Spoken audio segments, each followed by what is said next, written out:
Hi dear മക്കളെ നമ്മുടെ rapid റിവിഷൻ്റെ next പാർട്ടിലേക്ക് നമ്മൾ കടന്നിരിക്കുകയാണ്, പാർട്ട് 14. സോ ക്ലാസ്സിലേക്ക് കടക്കുന്നതിന് മുമ്പ് മക്കളെ നിങ്ങളുടെ ഫസ്റ്റ് സേ എക്സാം സ്റ്റാർട്ട് ചെയ്തിരിക്കുകയാണല്ലോ ഇന്ന്. അപ്പോൾ കെമിസ്ട്രി എക്സാം എങ്ങനെ ഉണ്ടായിരുന്നു മക്കളെ? നന്നായിട്ടൊക്കെ എഴുതാൻ പറ്റുമോ? നല്ല മാർക്ക് കിട്ടുമോ? അത് ജയിക്കുമോ തോൽക്കുമോ? എന്താണെങ്കിലും അതിൻ്റെ ഫീഡ്ബാക്ക് ഒന്ന് കമൻ്റായിട്ട് നിങ്ങൾ ഇടുക കേട്ടോ. ഒന്ന് നോക്കട്ടെ എങ്ങനെ ഉണ്ടായിരുന്നു എക്സാം എന്ന്. അതേപോലെ തന്നെ ഞാൻ കുറച്ച് ദിവസങ്ങൾ മുന്നേ പറഞ്ഞൊരു കാര്യമാണ്. നമ്മുടെ ദിവസങ്ങൾ ഇങ്ങനെ പോയിക്കൊണ്ടിരിക്കുവാണ്. 30 ദിവസം, 20 ദിവസം, 10 ദിവസം, ഇനി 7 ദിവസം കൂടിയുള്ളൂ. അങ്ങനെ പറഞ്ഞ് ദാ ഇനി ഒരു ദിവസം കൂടെ നിങ്ങളുടെ മുന്നിലുള്ളൂ. ഒരേ ഒരു ദിവസം, ലാസ്റ്റ് ഒരു ദിവസം കൂടെ നിങ്ങളുടെ മുന്നിലുള്ളൂ. അങ്ങനെ ഒരു ദിവസം എത്തുമെന്ന് ഞാൻ ഒരു മാസം മുമ്പേ പറഞ്ഞതാണ്.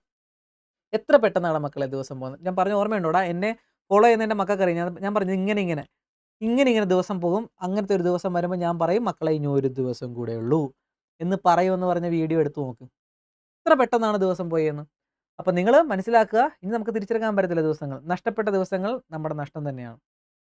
ഇനി അതിനെപ്പറ്റി ആലോചിച്ച് സങ്കടപ്പെടേണ്ട കാര്യമില്ല. നാളത്തെ ഒരു ദിവസം നന്നായിട്ട് കഷ്ടപ്പെടുക, നല്ല മാർക്ക് വാങ്ങാനായിട്ട് ശ്രമിക്കുക കേട്ടോ. ഓക്കെ. സോ നമ്മൾ പഠിച്ചുകൊണ്ടിരുന്ന വെക്ടർ ആൾജിബ്ര എന്ന് പറഞ്ഞ ചാപ്റ്റർ ആയിരുന്നു. അതിൻ്റെ അകത്തെ ലാസ്റ്റ് പാർട്ടാണ്. ഈ ഒരു പാർട്ടോട് കൂടി വെക്ടർ ആൾജിബ്ര കംപ്ലീറ്റ് ആവും. ഓക്കെ മക്കളെ, ഏരിയ ഓഫ് പാരലോഗ്രാം എന്ന് പറയുന്ന ഒരു കൺസെപ്റ്റാണ് ഇതിൻ്റെ അകത്ത് ഇനി പഠിക്കാനുള്ള. ഏരിയ ഓഫ് പാരലോഗ്രവും ഏരിയ ഓഫ് ട്രയാങ്കിളും പഠിക്കാനുണ്ട് കേട്ടോ. ജസ്റ്റ് എന്താ നോക്കിയാൽ മതി. അടുത്തടുത്ത രണ്ട് സൈഡുകളാണ് എയും ബിയും എങ്കിൽ പാരലോഗത്തിൻ്റെ ഏരിയ കണ്ടുപിടിക്കാനുള്ള ഇക്വേഷനാണ് മോഡുലസ് എ ക്രോസ് ബി, അതായത് മാഗ്നിറ്റ്യൂഡ് എ ക്രോസ് ബി. രണ്ടും ഏത് വേണം പറയാം. നമ്മൾ നേരത്തെ യൂണിറ്റ് വെക്ടർ, കഴിഞ്ഞ പാർട്ടിൽ unit vector perpendicular to A and B പഠിച്ചല്ലേ? അതേ സാധനം തന്നെ അതിൻ്റെ അകത്ത് കണ്ടുപിടിക്കുന്ന സംഭവം തന്നെയാണിത്. മോഡുലസ് എ ക്രോസ് ബി ആണ് നമ്മുടെ പാരലോഗത്തിൻ്റെ ഏരിയ കണ്ടുപിടിക്കാനുള്ള ഇക്വേഷൻ. മക്കളെ, ഏരിയ ഓഫ് ട്രയാങ്കിൾ ഏരിയ കണ്ടുപിടിക്കാനുള്ള ഇക്വേഷൻ നേരത്തെ പാരലോഗത്തിൻ്റെ പകുതിയാണ് ഏരിയ. പാരലോഗത്തിൻ്റെ പകുതി ഏരിയ ആണ് ട്രയാങ്കിളിൻ്റെ ഏരിയ. ഓക്കെ, കാരണം പാരലോഗ്രാം എന്ന് പറയുന്നത് എന്താടാ? ഇതിങ്ങനെ ചരിഞ്ഞിരിക്കുന്ന റെക്റ്റാങ്കിൾ അല്ലേടാ പാരലോഗ്രാം? ഇതാണ് പാരലോഗ്രാം. പാരലോഗത്തിൻ്റെ area mod A cross B ആണെങ്കിൽ ട്രയാങ്കിളിൻ്റെ ഏരിയ, ട്രയാങ്കിൾ എന്ന് പറയുമ്പോൾ പാരലോഗത്തിൻ്റെ പകുതിയല്ലേ? സോ ഇതിൻ്റെ പകുതി എടുത്തു കഴിഞ്ഞാൽ ട്രയാങ്കിളിൻ്റെ ഏരിയ കിട്ടും. എന്താണ്? Half mod A cross b. Okay ആണല്ലോ, പഠിച്ചല്ലോ. പ്രോബ്ലത്തിലേക്ക് കിടക്കാം. ക്വസ്റ്റ്യൻ നോക്കി, സിമ്പിളായിട്ട് പഠിച്ചു പോവേ. Find area. ക്വസ്റ്റ്യൻ പേപ്പറിൽ ഇങ്ങനെ തന്നെ വരും. Find area of the triangle having adjacent sides. അടുത്തടുത്ത രണ്ട് സൈഡുകൾ തന്നു. സോ അങ്ങനെയാണെങ്കിൽ നമുക്ക് ഏരിയ കണ്ടുപിടിക്കാനാണ് പറഞ്ഞിരിക്കുന്നത്. മക്കളെ, സിമ്പിളായിട്ട് നിങ്ങൾക്ക് എഴുതാം. എ എന്ന് പറഞ്ഞു തന്നിട്ടുണ്ട്, ബി എന്ന് പറഞ്ഞു തന്നിട്ടുണ്ട്. അപ്പോൾ നമ്മൾ എന്ത് കണ്ടുപിടിക്കണം? ട്രയാങ്കിളിൻ്റെ ഏരിയ കണ്ടുപിടിക്കാൻ ഇക്വേഷൻ എന്താടാ? ഇപ്പം നമ്മൾ പഠിച്ചല്ലേ, half mod A cross B. ട്രയാങ്കിളിൻ്റെ ഏരിയ കണ്ടുപിടിക്കാൻ half mod A cross B. അപ്പോൾ നമ്മൾ ആദ്യം എ ക്രോസ് ബി കണ്ടുപിടിക്കണം. അപ്പോൾ നമ്മൾ ആദ്യമായിട്ട് എ ക്രോസ് ബി കണ്ടുപിടിക്കുവാണ്. എല്ലാ മക്കൾക്കും അറിയാം, കഴിഞ്ഞ ക്ലാസ്സിൽ നമ്മൾ പഠിച്ച കാര്യമാണ്. സോ മനസ്സിലായ കുട്ടികൾ വീഡിയോ പോസ് ആക്കിയിട്ട് ബാക്കി ചെയ്തോ. മോഡ് എ ക്രോസ് ബി എന്ന് പറയുമ്പോൾ എങ്ങനെയാണ്? എ ക്രോസ് ബി എന്ന് പറയുമ്പോൾ എങ്ങനെയാണ്? ഐ ജെ കെ എന്ന് എഴുതും അല്ലേ? എന്നിട്ട് ആദ്യത്തെ എ അല്ലേ, എയുടെ കമ്പോണൻസ് 2 1 3, ബിയുടെ കമ്പോണൻസ് 3 5 -2. യെസ്, സിമ്പിൾ പരിപാടി അല്ലേടാ? സോ വെക്ടർ ഇതിനകത്ത് നിന്ന് കണ്ടുപിടിക്കാതെ നമുക്ക് ഒരു വെക്ടർ നമുക്ക് കിട്ടും ആൻസറായിട്ട്. ഐ ഇൻറ്റു എത്ര പേരുടാ? ഡയറക്റ്റായിട്ട് നിങ്ങൾക്ക് ചെയ്യണമെങ്കിൽ ചെയ്യാം, അല്ലെങ്കിൽ സ്റ്റെപ്പ് ഇട്ട് ചെയ്യണമെങ്കിൽ ചെയ്യാം. നിങ്ങൾക്ക് സ്റ്റെപ്പ് ഇട്ട് വേണമെങ്കിൽ ചെയ്താണ് ചില -j into plus K into. Okay, അപ്പോൾ ഇത് 1 3 5 -2, ഇത് 2 3 3 -2. ഓക്കെ, ഇത് 1 കെ ഇൻറ്റു അല്ലേ, 2 1 3 5. ഓക്കെ അല്ലേടാ? യെസ്, ഇത് എഴുതി ബാക്കി കണ്ടുപിടിച്ചോ നിങ്ങൾ കേട്ടോ. നിങ്ങൾ എൻ്റെ കൂടെ തന്നെ കണ്ടുപിടിച്ചോ. സോ ഇത് ഐ ഇൻറ്റു എത്ര കിട്ടൂടെ? ഇത് -2 -15. അപ്പോൾ -17 കിട്ടും അല്ലേ? -2 -15 -17 കിട്ടും. -j ഇൻറ്റു 2 ഇൻറ്റു -2 -4 -3 ഇൻറ്റു 3 9 -13 കിട്ടും അല്ലേ? Plus K into 10 -3 7. ഓക്കെ, ഇത് -17i plus 13j plus 7k. Okay അല്ലേടാ? -2 -15 -17 -4 പ്ലസ് 9 കറക്റ്റാണ്. -13 10 -3 7. ഓക്കെ, നമ്മൾ വീണ്ടും റീചെക്ക് ചെയ്തോണം കേട്ടോ. തെറ്റിക്കഴിഞ്ഞാൽ പിന്നെ നമ്മൾ തുടക്കം തൊട്ട് എവിടെയാണ് തെറ്റിയെന്ന് കണ്ടുപിടിക്കേണ്ടി വരും. അപ്പോൾ അത് കിട്ടി. ഇനി മോഡ് എ ക്രോസ് ബി എന്ന് പറയുമ്പോൾ എന്താടാ? മോഡുലസ് എ ക്രോസ് ബി എന്ന് പറയുമ്പോൾ റൂട്ട് ഓഫ് എന്തിൻ്റെ റൂട്ട്, ഇതിൻ്റെ ഓരോന്നിൻ്റെ റൂട്ട് 17ൻ്റെ സ്ക്വയർ 289 പ്ലസ് 13ൻ്റെ സ്ക്വയർ 169 പ്ലസ് 7ൻ്റെ സ്ക്വയർ 49. എത്ര കിട്ടൂടാ? എല്ലാം കൂടെ കൂട്ടുമ്പോൾ കൂട്ടി നോക്കി 289 പ്ലസ് 169 പ്ലസ് 49 എത്ര കിട്ടും? 507 കിട്ടും. കിട്ടിയോടാ? റൂട്ട് 507 എന്ന് കിട്ടും. മോഡ് എ ക്രോസ് ബി ആയിട്ടുള്ളൂ. ഇനി നമ്മൾ ലാസ്റ്റ് സ്റ്റെപ്പ് നമ്മുടെ ഏരിയയിൽ കണ്ടുപിടിക്കേണ്ടത്. സോ ഏരിയയുടെ ഇക്വേഷൻ എന്താണ്? ഹാഫ് മോഡ് അല്ലെങ്കിൽ മാഗ്നിറ്റ്യൂഡ് എ ക്രോസ് ബി, അതായത് ഹാഫ് റൂട്ട് 507 കഴിഞ്ഞു. ഇത്രയും സ്ക്വയർ യൂണിറ്റ്സ് എന്ന് എഴുതുക. കാരണം ഏരിയ എന്ന് പറയുമ്പോൾ സെൻറ്റിമീറ്റർ സ്ക്വയർ, മീറ്റർ സ്ക്വയർ ഇങ്ങനെയുള്ള കാര്യങ്ങളാണ്. അപ്പോൾ അതുകൊണ്ട് ജസ്റ്റ് സ്ക്വയർ യൂണിറ്റ്സ് എന്നും കൂടെ എഴുതിയേക്കുക. കഴിഞ്ഞു പരിപാടി. ഓക്കെ, 3 മാർക്ക് അല്ലെങ്കിൽ 4 മാർക്കിന് ചോദിക്കാവുന്ന ചോദ്യമാണ്. സിമ്പിളായിട്ട് എഴുതിക്കോണം കേട്ടോ. അങ്ങനെയാണ് മക്കളെ. ഈ ക്വസ്റ്റ്യൻ തന്നെ വേറൊരു രീതിയിൽ ചോദിക്കാം. ഇതിങ്ങനെ ഇങ്ങനെ ചോദിച്ചാൽ എന്ത് ചെയ്യാം നമുക്ക് നോക്കാം. മക്കളിവിടെ ട്രയാങ്കിൾ നേരത്തെ വന്നിരിക്കുന്ന 2 അഡ്ജസൻറ്റ് സൈഡ്സ്, 2 അടുത്തടുത്ത 2 സൈഡ്. അഡ്ജസൻറ്റ് എന്ന് പറഞ്ഞാൽ 2 അടുത്തടുത്ത സൈഡ് ട്രയാങ്കിളിൻ്റെ എയും ബി എന്ന് പറഞ്ഞാൽ ഒന്നു. ഇവിടെ തന്നിരിക്കുന്നത് അതിന് പകരം 3 പോയിൻറ്റ്സ് ആണ്, വെർട്ടിസസ് ആണ്. അപ്പോൾ നമ്മളിത് എങ്ങനെ ചെയ്യാൻ നോക്കാം. അപ്പോൾ നമ്മളൊരു ട്രയാങ്കിൾ വരച്ചു. ഓക്കെ, ട്രയാങ്കിൾ വരച്ചു. ട്രയാങ്കിളിൻ്റെ എ എന്ന് പറയുന്ന പോയിൻ്റാണ് 1 1 1, ബി എന്ന് പറയുന്ന പോയിൻ്റാണ് 1 2 3, സി എന്ന് പറയുന്ന പോയിൻ്റാണ് 2 3 1. 3 പോയിൻ്റ് അടയാളപ്പെടുത്തിയല്ലോ. യെസ്. ഇനി ആദ്യം നിങ്ങൾ ചെയ്യേണ്ടത് ഏതെങ്കിലും 2 സൈഡ് കണ്ടുപിടിക്കുക. നിങ്ങൾക്ക് ഇഷ്ടമുള്ള 2 സൈഡ്. ഞാൻ ഇപ്പോൾ ഇവിടെ കണ്ടുപിടിക്കാൻ പോകുന്നത് നമുക്ക് 2 അടുത്തടുത്ത 2 സൈഡ് വേണം അല്ലേടാ. അപ്പോൾ അടുത്തടുത്ത 2 സൈഡ് ഏത് സൈഡ് എടുത്താലും അടുത്തടുത്താകും. ഏത് 2 സൈഡ് എടുത്താലും അടുത്തടുത്ത 2 സൈഡേ ആകത്തുള്ളൂ. സോ നിങ്ങൾ ചെയ്യേണ്ടത്, ഞാൻ ഇപ്പോൾ ഇതും എടുക്കുവാണെങ്കിൽ അടുത്തടുത്ത 2 സൈഡ് കണ്ടുപിടിക്കാൻ പോവാം. ഏതൊക്കെയാടാ? A B. അപ്പോൾ എങ്ങനെ എ ബി കണ്ടുപിടിക്കാം? എ ബി എന്ന് പറയുമ്പോൾ ഓർമ്മയുണ്ടോടാ? ബി മൈനസ് എ എന്നുള്ള കാര്യം ഓർമ്മയുണ്ടല്ലോ. ഒ ബി മൈനസ് ഒ എന്നൊക്കെയാണ്. പക്ഷേ നിങ്ങൾക്ക് ഓർക്കാൻ വേണ്ടി ഞാൻ പറഞ്ഞത് എന്താണ്? ബിയിൽ നിന്ന് എ കുറയ്ക്കുക. അപ്പോൾ ബിയിൽ നിന്ന് എ കുറയ്ക്കുമ്പോൾ നമുക്ക് എ ബി എന്ന് പറഞ്ഞ വെക്ടർ കിട്ടും. ബിയിൽ നിന്ന് എ കുറയ്ക്കുക എന്നുള്ളത് 1ൽ നിന്ന് 1 കുറയ്ക്കുമ്പോൾ എത്ര കിട്ടും? 0 i. ഐ ജെക്ക് കിട്ടണം, വെക്ടറാണല്ലേ. അടുത്തത് 2ൽ നിന്ന് 1 കുറയ്ക്കുക. എ ബി എന്ന് പറയുമ്പോൾ ബിയിൽ നിന്നാണ് എ കുറയ്ക്കേണ്ടത് അല്ലേ. 1ൽ നമ്മൾ കൊളീനിയർ കണ്ടുപിടിച്ച് ഓർമ്മയുണ്ടോടാ?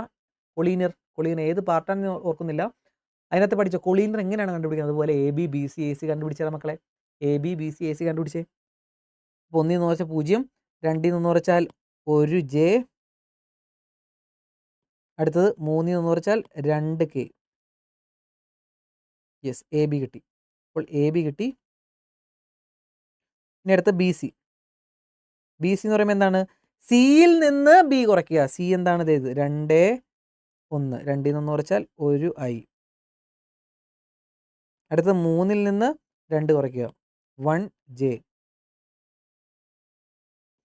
അടുത്ത 1ൽ നിന്ന് 3 കുറയ്ക്കുക, -2 കെ. ഓക്കെ അല്ലേ. 2ൽ നിന്ന് 1 കുറച്ചാൽ 1, 3ൽ നിന്ന് 1 കുറച്ചാൽ 2, 1ൽ നിന്ന് 3 കുറയ്ക്കുമ്പോൾ -2 കെ. ഓക്കെ, അടുത്ത എ ബിയും ബി സിയും. അടുത്ത് എ സി. എ സി എന്ന് പറയുമ്പോൾ എന്താണ്? സിയിൽ നിന്ന് എ കുറയ്ക്കുക അല്ലേടാ. 2ൽ നിന്ന് 1 കുറയ്ക്കുമ്പോൾ 1 ഐ, 3ൽ നിന്ന് 1 കുറയ്ക്കുമ്പോൾ 2 ജെ, 1ൽ നിന്ന് 1 കുറയ്ക്കുമ്പോൾ 0 കെ. ഓക്കെ, അപ്പോൾ എ ബിയും ബി സിയും എ സിയും നമുക്ക് കിട്ടിയല്ലേടാ. ശരിക്കും 2 സൈഡ് മതി. ഞാനിപ്പോൾ 3 സൈഡ് കണ്ടുപിടിച്ചെന്നേ ഉള്ളൂ. എ ബിയും ബി സിയും മതിയല്ലോ. ഏതെങ്കിലും 2 സൈഡ് നിങ്ങൾക്ക് ഇഷ്ടമുള്ള എടുത്തോട്ടെ എന്ന് ഓർത്താണ്. കാരണം ചിലവർ എ ബിയും എ സിയും കണ്ടുപിടിക്കും, ചിലവർ എ ബിയും ബി സിയും കണ്ടുപിടിക്കും, ചിലവർ എ സിയും ബി സിയും കണ്ടുപിടിക്കും. എന്താണെങ്കിലും 2 സൈഡ്. ഞാനിപ്പോൾ എടുക്കാൻ പോകുന്നത് എ ബിയും ബി സിയും മാത്രം മതി എനിക്ക് 2 സൈഡ് കേട്ടോ. അപ്പോൾ എ ബിയും ബി സിയും കണ്ടല്ലോടാ. സോ നമുക്ക് എന്താണ് വേണ്ടത്? അഡ്ജസൻറ്റ് സൈഡ്സിൻ്റെ ക്രോസ് എടുക്കണം അല്ലേ.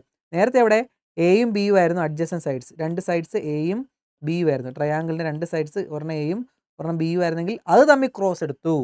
ഇവിടെ 2 സൈഡ് ഏതൊക്കെയാണ്?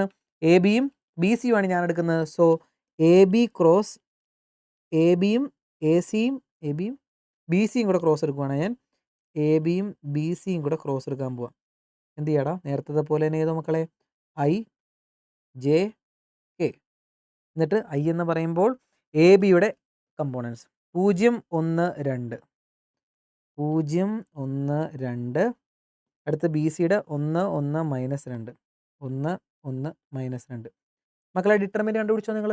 വീഡിയോ പോസ് ആക്കിയിട്ട് പെട്ടെന്ന് കണ്ടുപിടിച്ചോ. എന്ത് ഒരു ആൻസർ? ഞാൻ ഡയറക്റ്റ് എഴുതുവാണേ. I into minus J into step ഞാൻ കുറയ്ക്കുവാണ് കേട്ടോടാ.